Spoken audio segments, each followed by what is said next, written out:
Purihin ng Panginoong Diyos kasi abot natin ang year end of 2023. Yung iba, nauna na kay Lord.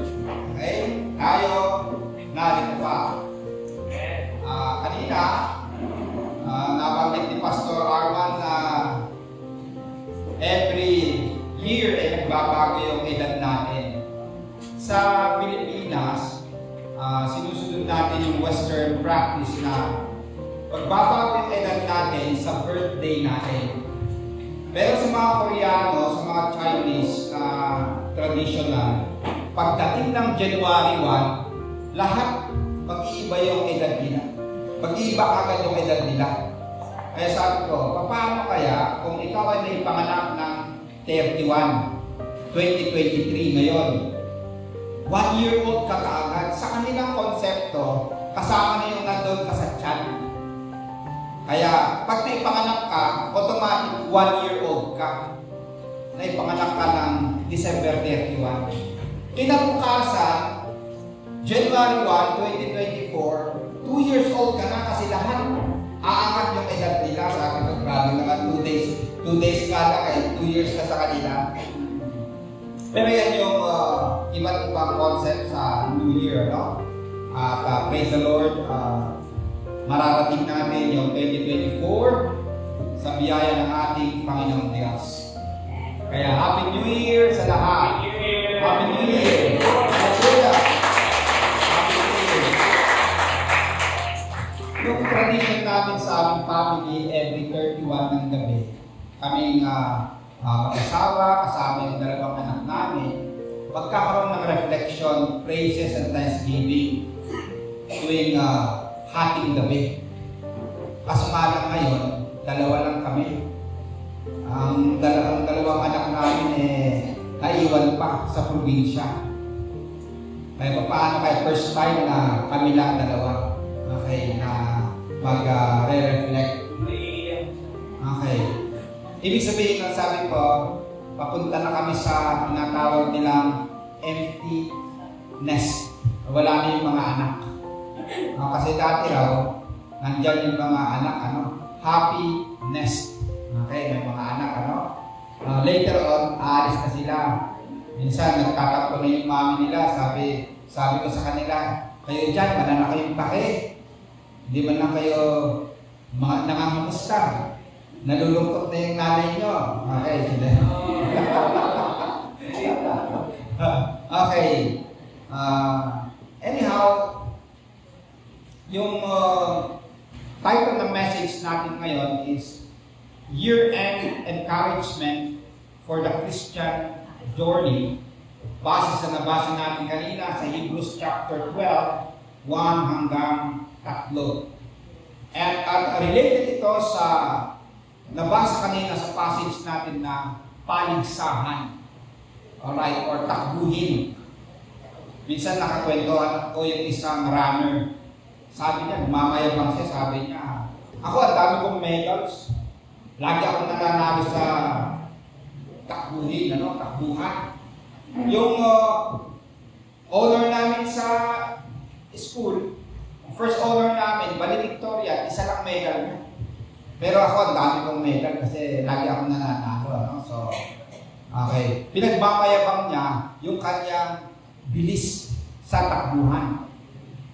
Now, dito sa next na slide, yan yung si Shizo Kanakuri, the Japanese Olympian who vanished mid-race and crossed the finish line 54 years later.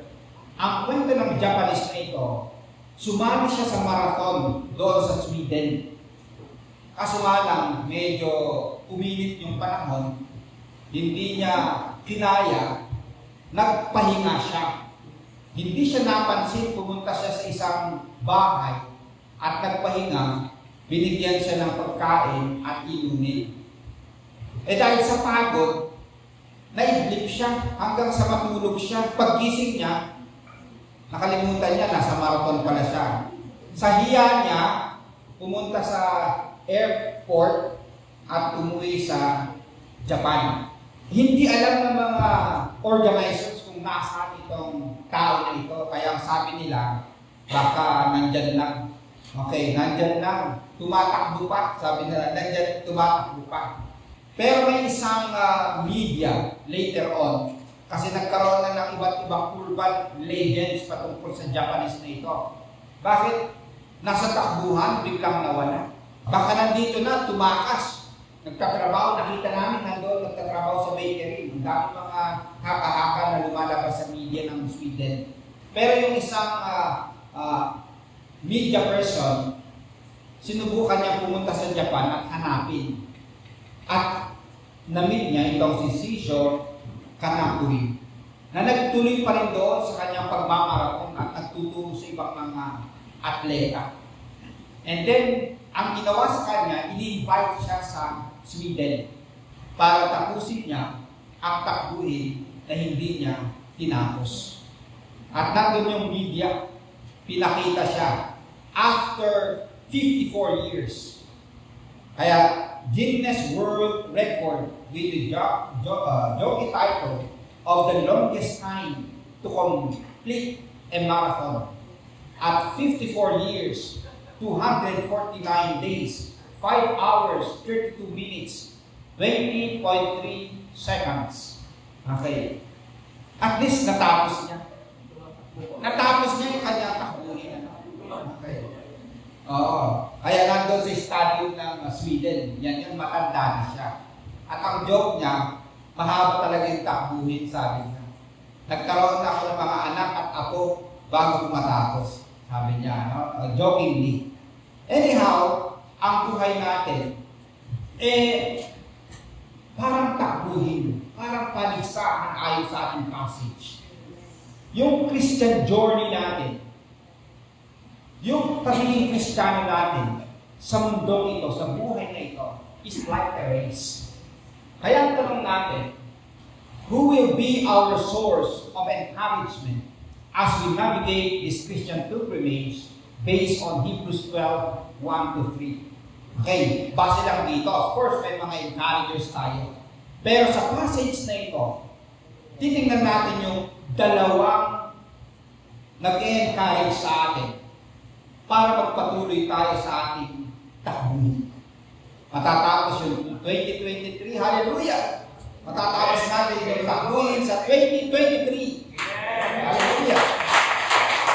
Magpapatuloy tayo sa 2024. Who will be our encouragers? Una, basahin natin yung sabay-sabay. Finding encouragement in the faithful witnesses of the past. Okay, ganda yun. Yung concept na, uy, nakaya nila. Kaya ko rin. Right? Possible. If others can, I can do it. Okay? Basahin natin yung passage, next na slide. Therefore, since we are surrounded by such a great cloud of witnesses, let us throw off everything that hinders and the sin that so easily entangles, and let us run with perseverance the race marked out for us. Ang ganda yung translation sa Tagalog, yung paligsahan na nakalaan para sa atin. Yung image ng race, imagine na ikaw ay tumatakbo sa isang race, sa isang marathon, sa isang paligsahan. Yun yung image ng buhay natin bilang mga Christians. That we are in a race. Sabi dito, let us run with perseverance the race marked out for us. Pero bago yun, may binanggit na tinatawag na we are surrounded by a great cloud of witnesses. Okay?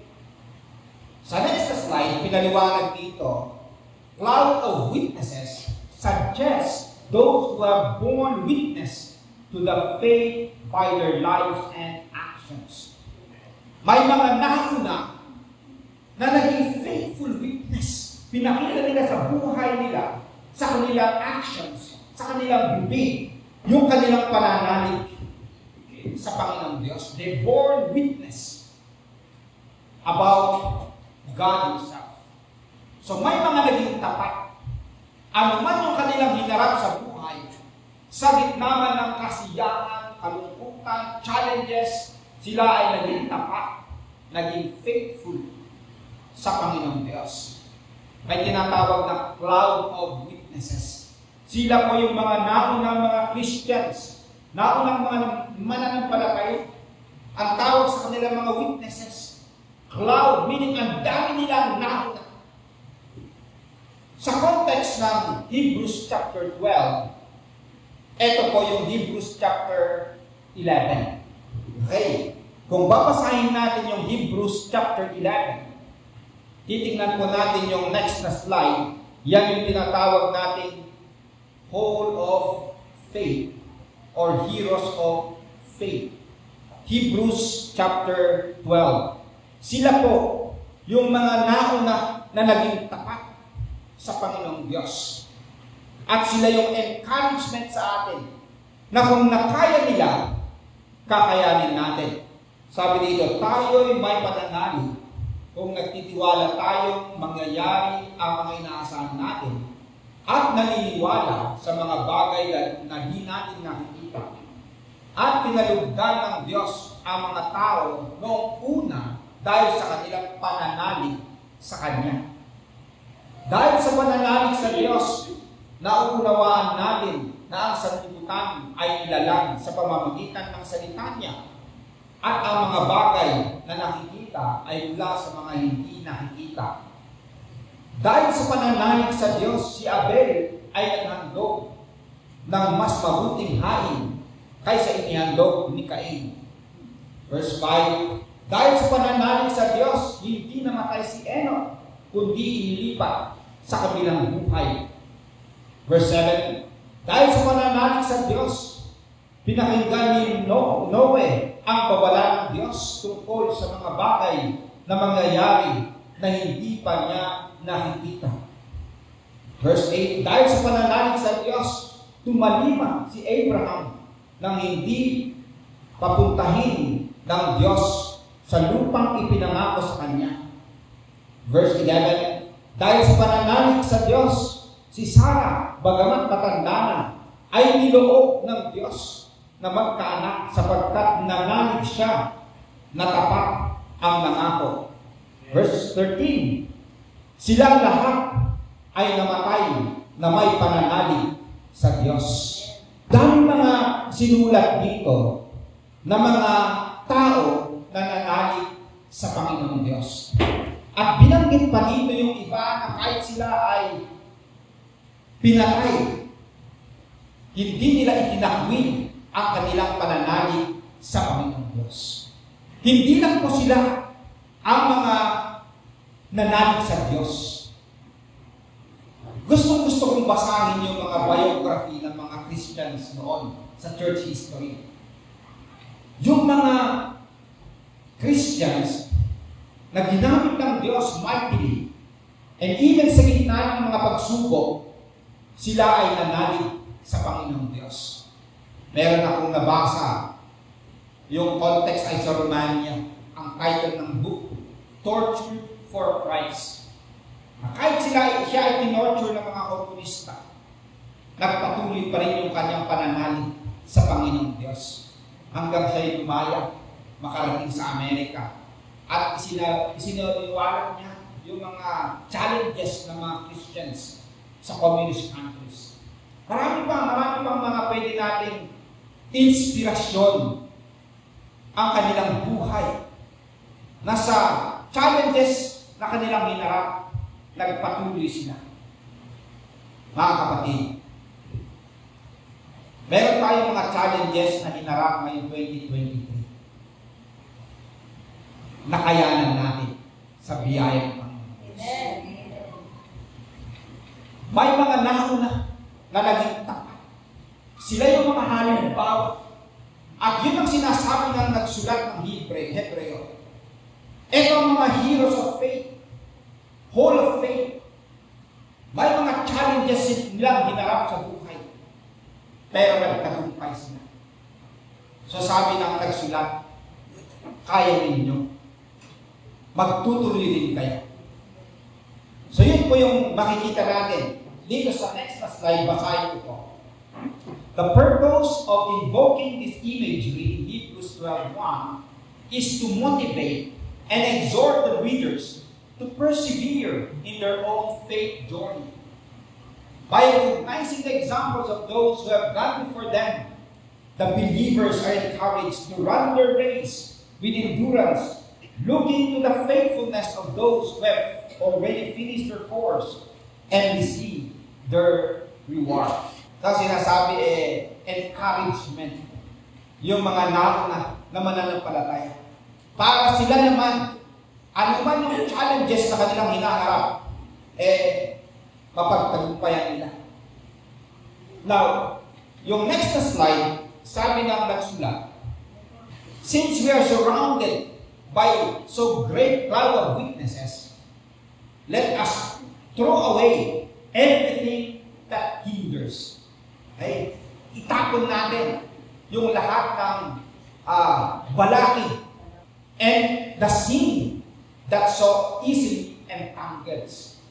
At pinaliwanag dito, yung everything that hinders, it could be distractions, unhealthy relationships, worldly attachments, or any other impediments that divert attention and focus from the path of following Jesus Christ. So, may mga balakid sa ating pagsunod kay Kristo. May mga balakid sa ating pananampalataya. Katulad ng Japanese na dahil sa pagod niya, hindi niya kinaya, ang ginawa niya, nagpahinga. Okay. Yun yung naging balakid sa kanya. Alright? Pero after how many years, bumalik pa rin. May kwento, nung ako ay nag-aaral pa sa PMI noon at may pastor na kasama ko. Sumusunod ako sa kanya. Under trainee ako noon. Tapos, dumalaw kami sa isang tao at humingi siya ng prayer. Sabi niya, Pastor, ipag-pray po ninyo ako na magkatrabaho ako. So, pinag-pray namin. Lagi siyang umaattend sa church at pinag-pray niya. After how many weeks, hindi na siya umaattend sa church. Dinalaw ng pastor, sabi niya, oh, kumusta ka na? Hindi na kita nakikita sa church. Sabi niya, may trabaho na po kasi ako eh. Kaya hindi na po ako nakaka-church kasi kahit linggo or minsan pagod ako sa trabaho, kaya hindi na ako nakakapunta sa church. Sabi ng pastor, oh, sige, magpe-pray natin. Lord, tulungan ko rin siya para makakapag-church sa uli. After some time, nasa church na siya. Sabi ng pastor, oh, kumusta? Wala na po akong trabaho, kaya nakaka-church na uli ako. Okay, yung point dito, minsan kahit work natin, hindi naman kasalanan yung work, di ba? Pero, minsan nagiging balakid. Kasi, nakakalimutan na natin na tayo mga Christians. Na mayroon tayong Christian disciplines or means of grace na mas maganda na through corporate worship, lalo tayong nag-grow sa ating relationship kay Jesus Christ, which is more important kaysa yung trabaho natin. Example yun, no? Sa Korea naman, may time na ang mga members, hindi sila pumunta sa church. Hinahanap ng pastor. Nasaan kayo? Bakit wala kayo? Nandun sila sa beach. Nagbi-beach sila, Pastor, marami kami dito. Kita-kita kami sa beach. Dito na lang kayo pumunta, Pastor. Hindi naman masama yung mag-beach, diba? Pero minsan ito, nagiging hadlang sa pag-grow sa ating Christian life. Yung isa pa ngayon, yung modern technology, yung cellphone. Sabi nila, cellphone is life. Minsan, sabi ng misis ko sa akin, hinahanap ko yung cellphone. Masa yung cellphone ko? O, sabi niya, grabe talaga, yung cellphone is life. Hindi naman masama yung cellphone. Pero, minsan naging balakid. Mas marami ng oras dito kaysa pagbasa ng Bible, magpe-pray. Okay, so ito yung mga tinatawag natin na everything. Kasama ito sa mga nag-hinder para tayo ay maglakbay. Close relationship with Jesus Christ. Ito naman, the sin that so easily entangles. Some sins have a particular or allure or appeal that can easily trap individuals, hindering their spiritual progress. Okay, ang daming mga kasalanan. Okay? Pero meron sinasabi dito na yung madali mahulog. Basically, tatlo yun. The lust of the eyes, the lust of the flesh, and the pride of life. Yun yung basic na ginagamit ni Satan para bumagsak yung isang Kristiyano. Kaya sabi ng nagsulat nito ng Book of Hebrews, tanggalin natin ang mga ito. Careful tayo sa mga ito. Nagbakasyon po kami sa Ifugao Province. Pumunta kami sa Batad, Rice Terraces. At pumunta kami rin sa Tapia Falls. Narating ni Pastor Arman, ano? Yes. Ang sumama ngayon ay sila family ni Elder Ador. Okay. Mula doon sa viewpoint, naglakbay kami ng mga mahigit isang oras papunta sa falls. Dadaan ka sa Pilapid, Makitid, okay. At babalik ka rin more than 1 hour. Okay. Very interesting, si Sister Lee, nakasandal pa.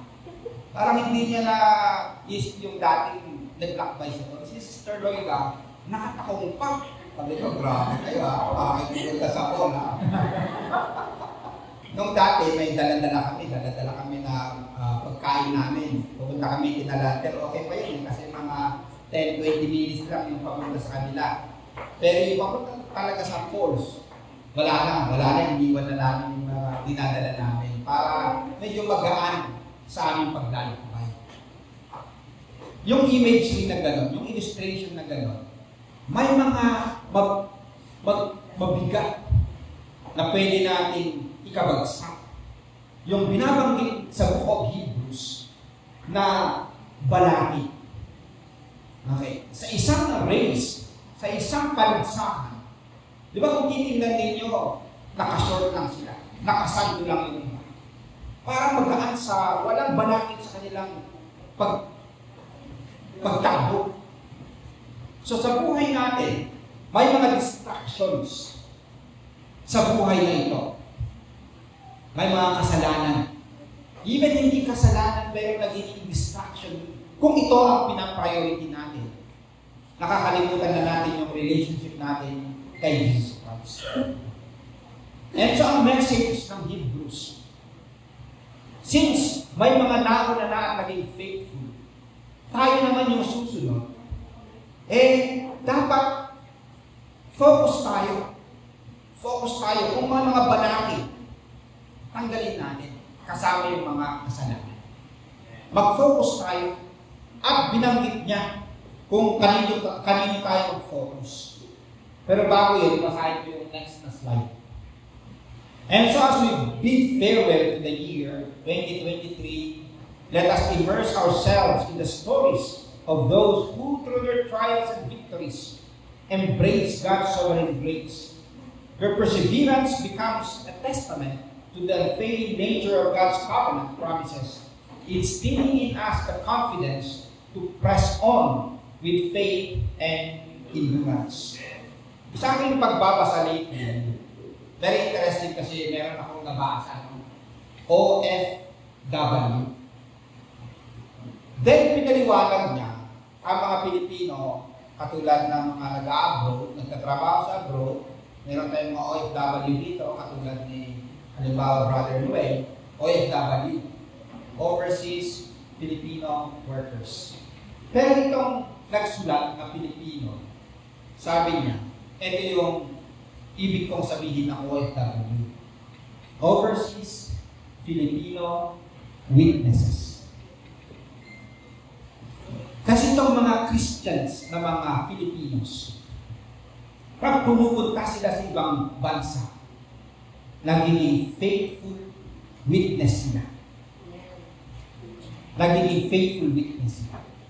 Hindi lang dito sa bansa, pero kahit sa ibang bansa. Kaya alam niyo mga kapatid, where there are Filipinos all over the world, there are churches. May mga simbahan na naipapanganak. Kung saan ka man mapunta sa iba't ibang lupalot ng mundong ito, at may Pilipino, may simbahan doon. Bakit? May mga overseas Filipino witnesses na nagtatapat sa pagiging witness nila, katulad ng mga heroes of faith na nakita natin sa Hebrews chapter 11. Now, yung next slide, basahin natin ng sabay-sabay. Drawing encouragement from the pioneer and perfecter of our faith, Jesus. So, meron mga cloud of witnesses sa chapter 11 ng Heroes of Faith. Pero ito talaga ang pinaka. Tawag natin dito, he is the pioneer and perfecter of our faith. Siya yung nag-umpisa na naging tapat. Siya talaga. Pero siya rin yung tumutulong sa atin by the Holy Spirit para maging tapat tayo. Para ma-perfect, ma-complete yung ating pananampalataya. Kaya yung ginamit natin kanina, salamat sa inyo, Panginoon. Yes. Salamat sa inyo, Panginoon.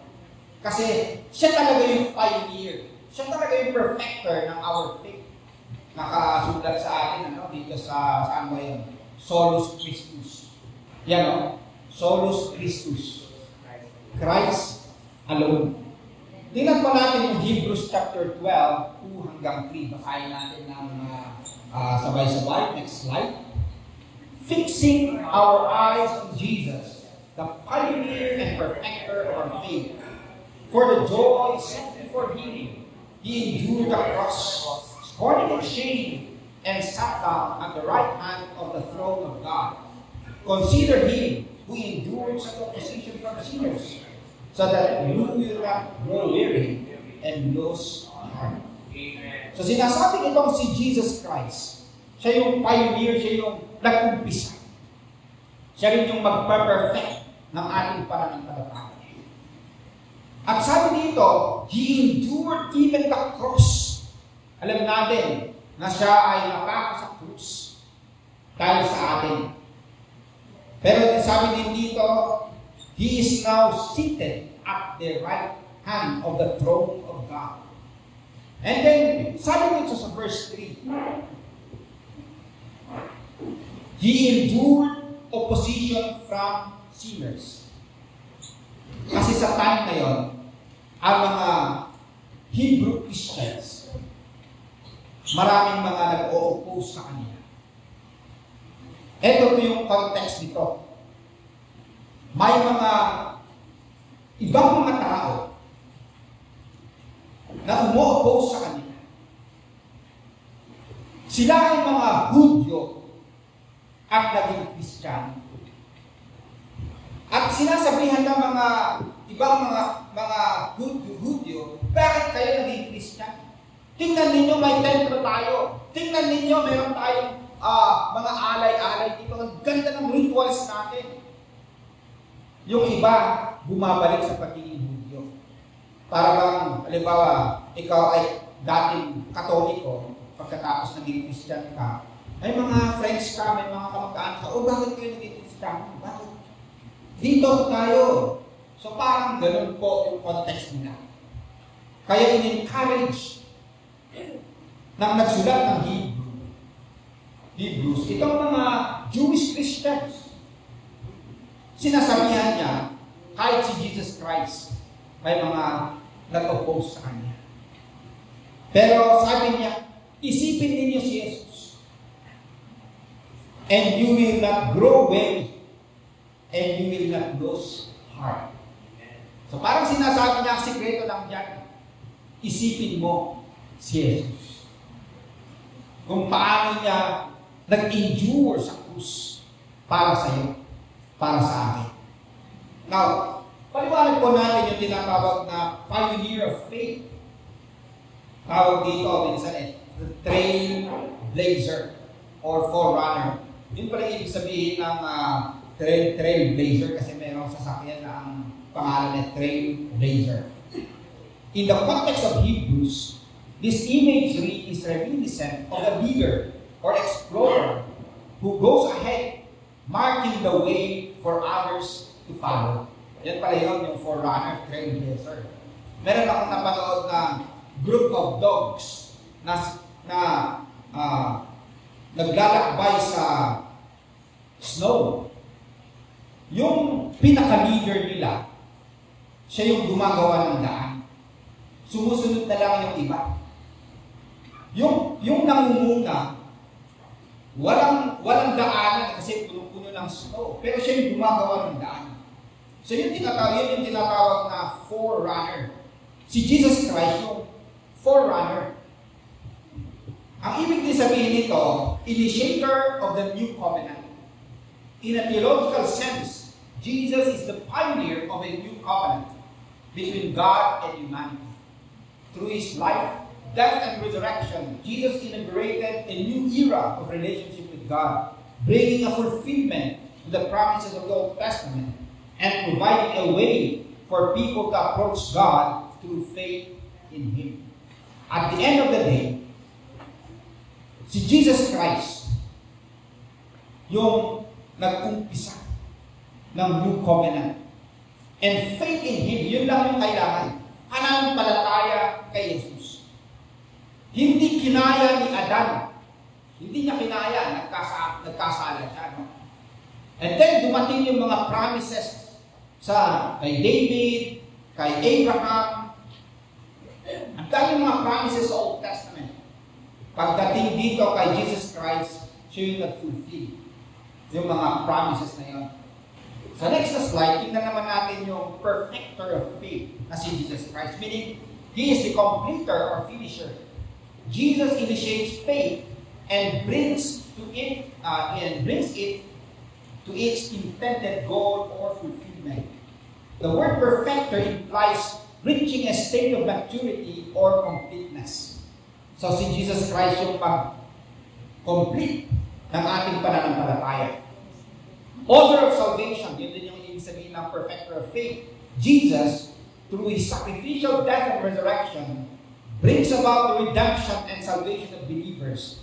He completes the work of salvation, making it possible for those who trust in Him to forgive their sins and be reconciled with God. Kaya mayroong issue na pag ikaw ay naligtas, hindi na mawawala ang iyong kaligtasan. Meron naman yung iba, pag naligtas ka, pwedeng mawala. Okay. So, issue yan. Pero generally sa atin, pag tunay kang Kristiyano na may pananampalataya, tunay, edi hindi na mawawala ang iyong kaligtasan. Kasi tunay eh. So the book of Hebrews was likely written to Jewish Christians facing challenges related to their faith, urging them to persevere in their commitment to Christ and emphasizing the superiority of Jesus Christ and the new covenant. Okay, ito po yung illustration natin. May isang tawag natin dyan is tightrope walker. May isang naglalakad ng ganyan, pagkatapos hirap na hirap. Pagkatapos na ninenervous siya. Kasi baguhan. Pero merong tao na nandun na sabi niya, kaya mo yan, halika.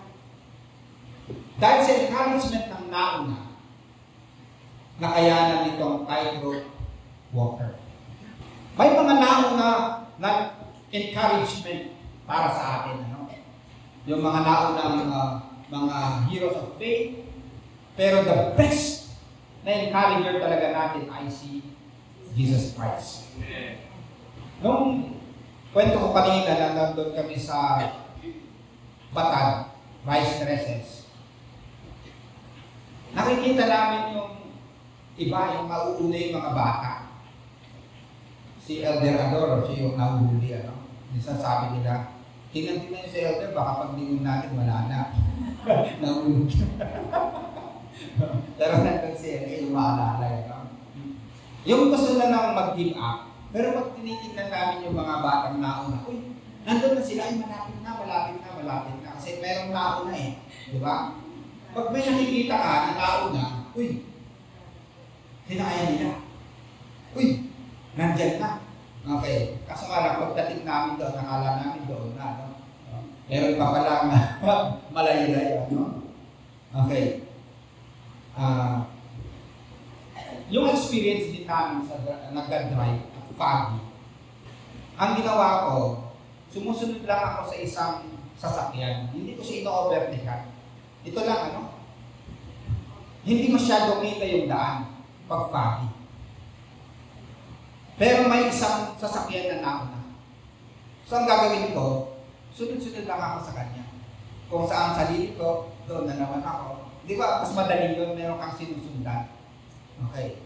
Kahit kaya ko siyang overtaken kasi mas mabilis yung aking dalang sasakyan, hindi ko siya ino-overtaken. Later on, nung maliwanag na, nag-overtake na ako. No? Pero yung point dito, minsan yung buhay natin ay cloudy, stormy, meron tayong ilaw na tinitingnan. Si Jesus Christ. Amen. Itong 2023, panipas na. Praise the Lord. Naging victorious tayo or magiging victorious tayo na sa takbuhan ng 2023 in our Christian journey, yes, matagumpay tayo. At lahat yan, alam natin dahil sa biyaya, sa tulong ni Jesus Christ. Darating naman 2024, same principle, fixing our eyes on Jesus. Amen. Kung ito yung ginawa natin ngayon 2023, same principle, solus Christus. Nawa, maging kasama tayo ng mga heroes of faith na nagtagumpay, naging victorious. Bandang huli ng kanilang buhay, mararating din natin yung heaven. And the next, new heaven and new earth. Sa aking reflection, personally, ngayong darating na 2024, ang prayer ko, yung awit. More love to thee, O Christ. More love to thee. This is my earnest plea. More love to thee. More love to thee. Wala kayo ba kayo mga kamay?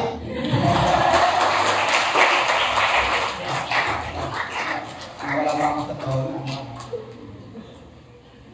But that is my prayer ngayong coming 2024.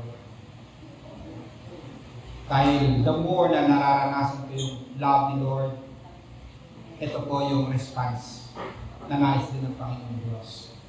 More love to thee. Kaninang umaga habang parating kami dito ay nakikinig ako sa message ng isang preacher na si Vince Green, isa sa mga nagtuturo sa PTS.